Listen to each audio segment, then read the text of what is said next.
എല്ലാവർക്കും കേളി മീഡിയയിലേക്ക് സ്വാഗതം. എൻ്റെ ചാനൽ ആദ്യമായിട്ട് കാണുകയാണ്, സബ്സ്ക്രൈബ് ചെയ്യുക, സപ്പോർട്ട് ചെയ്യുക, നിങ്ങളുടെ വിലയേറിയ അഭിപ്രായങ്ങൾ കമൻറ്റായി രേഖപ്പെടുത്തുക. അതുപോലെ എൻ്റെ ചാനൽ മറ്റുള്ളവർക്ക് കൂടി ഷെയർ ചെയ്ത് കൊടുക്കുക. തൊട്ടടുത്തുള്ള ബെല്ലൈക്കൻ കൂടി ഒന്ന് അമർത്തിയേക്കുക. അപ്പം നമ്മുടെ കുടുംബശ്രീ സാരഥി സീരിയലിൻ്റെ എപ്പിസോഡിലേക്ക് പോയാലോ?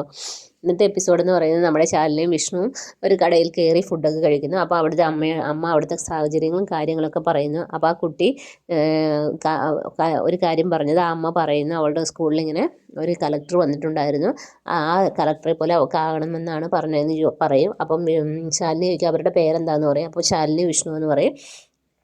അങ്ങനെ ശാലിനി കാറിൽ പോയിട്ട് ഒരു ലെറ്ററൊക്കെ എഴുതി അമ്മയ്ക്ക് കൊടുക്കും. അത് കൊടുത്തിട്ട് പറയും ഇത് അവിടെ ഓഫീസിൽ കൊണ്ടു കൊടുത്താൽ മതി, അമ്മയ്ക്ക് വേണ്ട എല്ലാ സഹായങ്ങളും അവിടെ ലഭിക്കുന്നു പറയും. അപ്പോൾ ആ കുട്ടി പെട്ടെന്ന് അത് വായിക്കുമ്പോഴത്തേന് ശാലിനി വിഷ്ണു എന്ന് കാണും.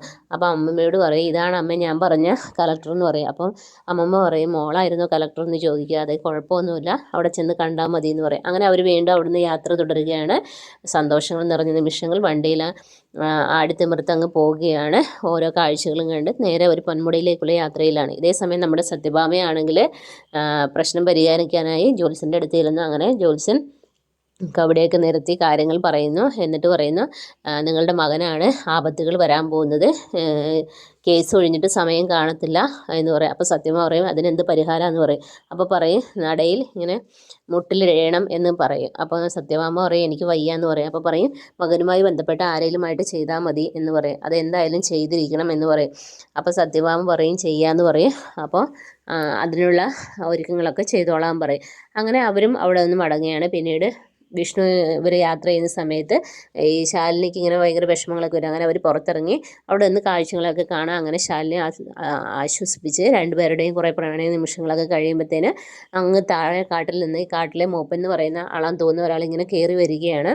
അപ്പോൾ കുട്ടികൾ പറയുന്നത് ഒരാൾ വരുന്നുണ്ടെന്ന് പറയും. അങ്ങനെ വിഷ്ണുവിൻ്റെ ശാലിനിയുടെ അടുത്തേക്ക് അയാൾ വരും. എന്നിട്ട് ചോദിക്കും നിങ്ങൾ അനുവാദം വാങ്ങിയിട്ടാണ് ഇവിടെ വന്നതെന്നൊക്കെ ചോദിക്കുക. അപ്പോൾ അവരിങ്ങനെ ഞെട്ടിത്തെറിച്ചിങ്ങനെ നിൽക്കുകയാണ്. എന്തൊക്കെയാണ് ഈ പറയുന്നതെന്നുള്ളത് മനസ്സിലാകാൻ പറ്റാത്തൊരവസ്ഥയിലൂടെ ആ നിമിഷം അവർ കടന്നു പോവുകയാണ്. പിന്നീട് നമ്മുടെ നൂറിൻ്റെയും അനൂപിൻ്റെയും രജിസ്റ്റർ ഓഫീസിൽ നടക്കുകയാണ്. പെട്ടെന്നാണ് അങ്ങനെ അവർ ഒപ്പിടുന്ന സമയത്താണ് നമ്മുടെ നസീറും നസീറുടെ ബാപ്പയും അവിടത്തേക്ക് വരുന്നത്. അവർ ഒപ്പിട്ട് കഴിഞ്ഞെന്നാണ് തോന്നുന്നത്. അങ്ങനെ ആ രജിസ്ട്രേഷൻ മുടക്കാനായാണ് അവരെത്തുന്നത്. അപ്പോഴത്തേനും രജിസ്ട്രേഷൻ കഴിഞ്ഞു. പക്ഷേ ആ രജിസ്റ്റർ കുറച്ച് സ്ട്രിക്റ്റുള്ള ആളായതുകൊണ്ട് എന്താണ് സംഭവിക്കുന്നതെന്നുള്ളതൊക്കെ നാളത്തെ എപ്പിസോഡിലായിരിക്കും ഉണ്ടാവുക. അപ്പോൾ നാളത്തെ എപ്പിസോഡിനായി എല്ലാവരും വെയിറ്റ് ചെയ്യുക. അപ്പോൾ okay, bye bye, thank you.